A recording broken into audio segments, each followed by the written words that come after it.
नमस्कार दोस्तों। आज हम बात करेंगे इकोनॉमिक्स की। देखो, इकोनॉमिक्स में दो तीन छोटी सी चीजें मैं तुम्हें पहले समझा देता हूं कि बहुत ही ज्यादा जरूरी है पता करना, पढ़ना। जैसे राजस्थान की आर्थिक समीक्षा, ठीक है, वो पढ़ना बहुत ज्यादा जरूरी है। उससे बहुत सारी जो चीजें हैं, स्कीम्स हैं, डायरेक्ट क्वेश्चंस आते हैं। तुम्हें लग रहा होगा कि नहीं आते, नहीं, डायरेक्ट क्वेश्चन आते हैं। 10 मार्क्स के, 5 मार्क्स के स्कीम सीधे सीधे वहां से आती है। 10 मार्क्स का सीधा एक टॉपिक आता है कि भैया ये इकोनॉमिक रिव्यू में एक टॉपिक होगा, सीधे क्वेश्चन आएगा। भारत का आर्थिक सर्वेक्षण जो है, जो इकोनॉमिक सर्वे ऑफ इंडिया है, वो एटलीस्ट उस साल का, और मैं तो ये कहूंगा कि पिछला वाला है वो पढ़ लो, क्योंकि जब आपके फरवरी में होने वाला है, बिल्कुल पीक टाइम है। हो भी सकता है को प्रेजेंट कर दे, नहीं भी हो सकता है, जो भी है, लेकिन आप अभी वाला तो बहुत अच्छे से तैयार करो कि अगर आपका अभी वाला तैयार है ना, तो काफी हद तक आपको बहुत ही कुछ बेसिक चेंजेस ही करने पड़ेंगे। तो अभी इंपॉर्टेंट तीसरी चीज है, ये तो दो डॉक्यूमेंट हो गए, तीसरी चीज है इनके नोट्स बनाओ। आपको लग रहा होगा कि नोट्स कैसे बनाएं, लेकिन नोट्स बना लोगे ना आप। आई होप प्री के टाइम पे भी मैंने कई बार अपने वीडियोस में बोला भी है कि भैया इकोनॉमिक जो रिव्यू है, इकोनॉमिक सर्वे है, उसके नोट्स बहुत काम आते हैं, बहुत ज्यादा काम आते हैं। ना केवल इकोनॉमिक्स में, आप देखना ज्योग्राफी, हर सब्जेक्ट जो है, पॉलिटी है, पब्लिक एडमिनिस्ट्रेशन है, लॉ है उधर। अब बात इतनी स्टाइल की आपकी कि आप उसको यूज कैसे करते हो, ये थोड़ा सा आपको देखना पड़ेगा, ठीक है। तो तीन चीजें जो है, इकोनॉमिक रिव्यू, इकोनॉमिक सर्वे, इनके नोट्स बनाना, ठीक है, ये डेटा याद रखना। अब इकोनॉमिक्स की एक स्पिरिट होती है, इकोनॉमिक्स की एक खास तौर पे स्पिरिट क्या है कि उसमें आंकड़े चाहिए, उसमें डेटा चाहिए, आपको डेटा रखना ही पड़ेगा। अगर आप डेटा नहीं रखते हो तो कहीं ना कहीं अधूरापन है। जो इकोनॉमिक्स का फैकल्टी है ना, उसे वो अधूरापन लगता है। मैं तुम्हें बता रहा हूं साफ साफ, मैं कई अपने उत्तरों में तुम्हें दिखाऊंगा कि इसमें आंकड़ा होना चाहिए था, इसमें आंकड़ा नहीं है, इसमें आंकड़ा है। आंकड़ा मतलब data, data particularly data, data होना एक रिक्वायरमेंट है, बड़ी रिक्वायरमेंट है, ठीक है।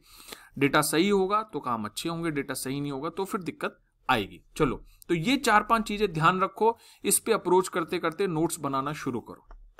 अब बात करते हैं हम एग्रीकल्चर मार्केट इंफ्रास्ट्रक्चर फंड की। एक्चुअली शायद मुझे आता नहीं था, जहां तक मुझे याद आ रहा है। हाँ, क्योंकि नाबार्ड और 2000 करोड़ लिखा हो ना, इसका मतलब मुझे आता नहीं थे, मैंने अंदाजे से लिखा है। मैं तुम्हें बता देता हूँ कि भाई अब को तुम देखो, इंफ्रास्ट्रक्चर फंड है तो घूम फिर के कौन बनाएगा, गवर्नमेंट ही बनाएगी। तो पहली शुरुआत तो मैंने की कि किसने बनाया, सरकार द्वारा। अब कृषि बाजार अवसंरचना है, तो कृषक एक एफपीओ होता है, फार्मर्स प्रोड्यूसर एफपी ऑर्गेनाइजेशन, या फिर ग्रुप्स, एफजी, एफपीजी बोल दो, एफपीओ बोल दो, एक ही संस्थान। तो कृषक उत्पादन समूह के साथ निर्मित एक कोष जो कृषि बाजार की अवसंरचना निर्माण हेतु उपयोग में लिया जाएगा। मैंने ये जो 3 लाइनें लिखी हैं, एक्चुअली ये वर्थलेस हैं, मैं तुम्हें बताऊं। लेकिन पूछा भी तो उसने वही है कि क्यों बनाया है, किसने बनाया है। इन 4 शब्दों ने, एग्रीकल्चर मार्केट इंफ्रास्ट्रक्चर फंड ने, मुझे अपने आप समझा दिया कि यार कौन, गवर्नमेंट ही तो बनाएगी, और किसके लिए एग्रीकल्चर लिखा हुआ, मार्केट इंफ्रास्ट्रक्चर के लिए बनाएगी, ठीक है। फिर मैंने लिखा है कि अवसंरचना, अगर मार्केट इंफ्रास्ट्रक्चर की बात कर रहा हूं तो क्या करूंगा मैं, अल्टीमेटली क्या करूंगा, मंडियों को बेटर करूंगा ना। इसकी सहायता से मंडियों को आपस में इलेक्ट्रॉनिक तरीके से जोड़ना, कोल्ड स्टोरेज, भंडारगृह आदि का निर्माण किया जाएगा। मंडियों में मैंने संख्या भी लिख दी उनकी। तो ये पूर्ण रूप से शून्य ज्ञान आधारित मेरा बैकग्राउंड था, मेरी नॉलेज थी, उस आधार पर मैंने 1.5 नंबर लिया है। मैं तुम्हें बता रहा हूं, मेरे को याद आ गया कि क्वेश्चन मेरे को आता नहीं था उस टाइम पे, बाद में आके चेक कर लिया, दैट्स अ डिफरेंट थिंग, लेकिन आता नहीं था उस समय। बिमल जालान कमेटी आती थी तो मेरे को बहुत अच्छे से आती थी, तो देख लो 2 नंबर के 2 पूरे नंबर लेके आऊं। हाल ही में भारतीय केंद्रीय बैंक यानी रिजर्व बैंक ऑफ इंडिया के आकस्मिक निधि कोष में कितना धन रहना चाहिए मुद्दे पर, या कितना धन गवर्नमेंट को दे देना है, उस समय ऐसा कुछ क्वेश्चन चल रहा था, आरबीआई और गवर्नमेंट की टसल, ऐसा कुछ इश्यू चल रहा था, ठीक है। उस मुद्दे पर गठित एक समिति है जिसके अध्यक्ष पूर्व आरबीआई गवर्नर विमल जालान साहब हैं, ठीक है। उल्लेखनीय है कि यह कदम आरबीआई व सरकार के मध्य उपजे विवाद के बाद लिया गया है। और भी आप कुछ अब इसमें डाल भी सकते थे कि सेक्शन 7 है आरबीआई एक्ट का, उसके अंतर्गत ऐसी कुछ चीज होती है, तो यहाँ आकस्मिक निधि कोष, उसके ब्रैकेट में आप सेक्शन 7 डाल सकते थे, आरबीआई एक्ट, ठीक है।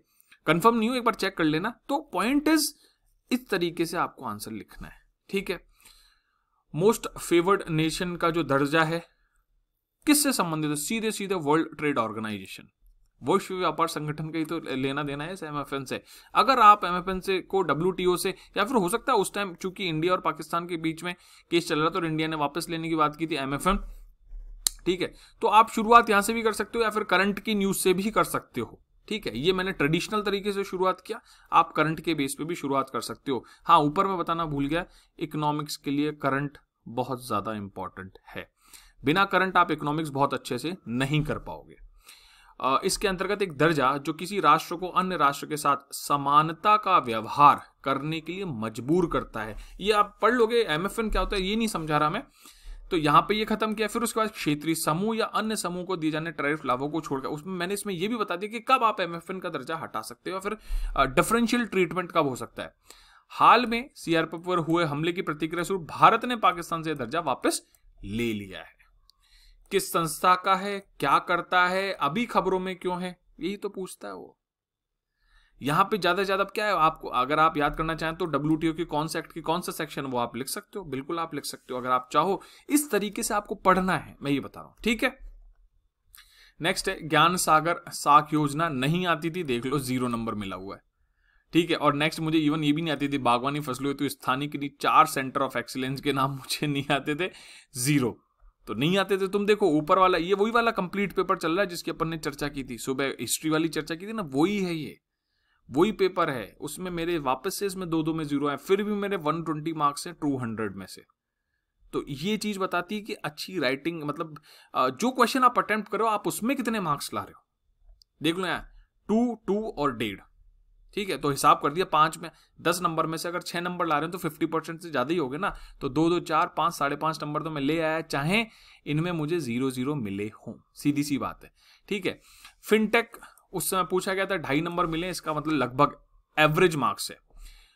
सिंगापुर में हुई फिनटेक मीट, क्यों, किसके साथ हुई है, क्या इसमें बात की गई है, क्या उद्देश्य है, ये देखो ये डेटा लिखा हुआ है IMF का, इंटरनेशनल मॉनेटरी फंड का डेटा है, $250 बिलियन। कब टारगेट है ये भी, GDR ADR जैसी चीजें, फैक्ट लिखने पड़ेंगे इकोनॉमिक्स में आपको, समझ रहे हो बात, ये याद रखने पड़ेंगे आपको फैक्ट, मैं ये समझा रहा हूं बार बार।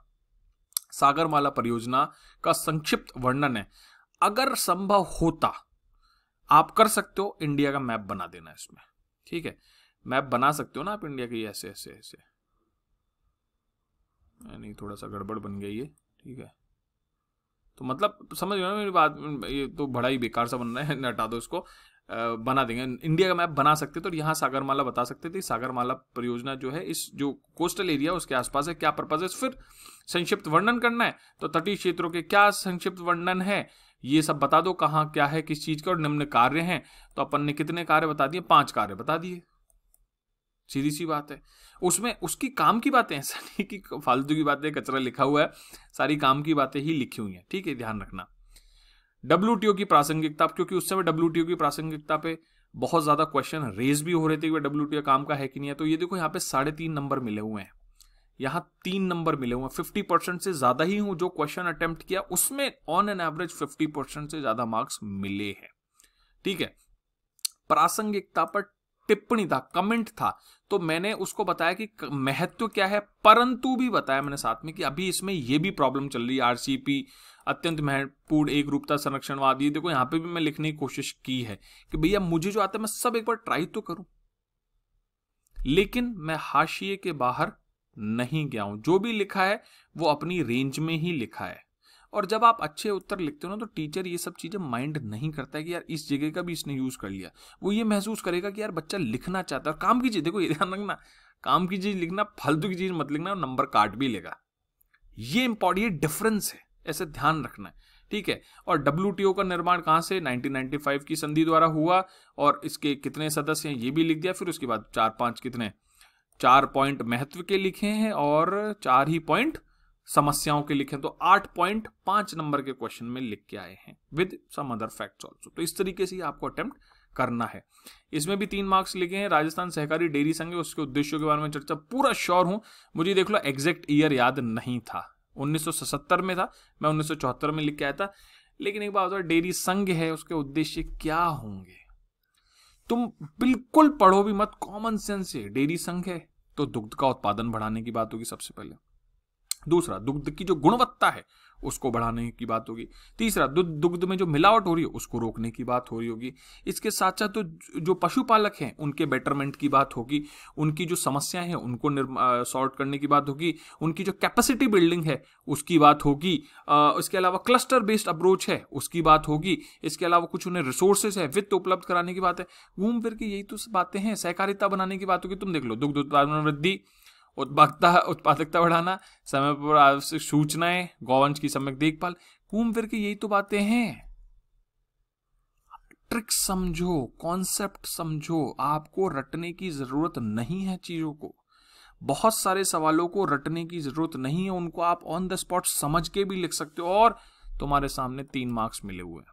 3 नहीं, चलो 2.5 दे दो, 2.5 मान लेता हूं, 2.5 लायक है, 3 दे दी, अच्छी बात है, जरूरी नहीं 3 मिले। समझ रहे हो इस बात को? एक ये क्वेश्चन और चर्चा कर लेते हैं। डीएमआईसी की बात की।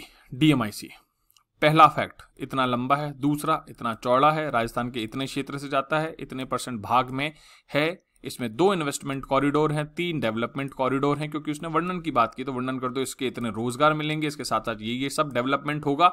और आर्थिक समीक्षा 2018-19, मैं नहीं कह रहा हूं, इकोनॉमिक जो रिव्यू है आपका गवर्नमेंट ऑफ राजस्थान का, वो कह रही है। बस यही तो लिखना है, और क्या लिखना है, यही है कहानी। ठीक है, समझ गए? तो ध्यान रखो, बढ़िया से पढ़ाई करते रहो, रुकना नहीं है। आज तो खैर टेस्ट पेपर शायद तुम आज लोग देख के आए होगे, या फिर देने से पहले देख रहे हो, तुम देख लेना। ठीक है, चलो बाय बाय, टेक केयर, जय हिंद, जय भारत।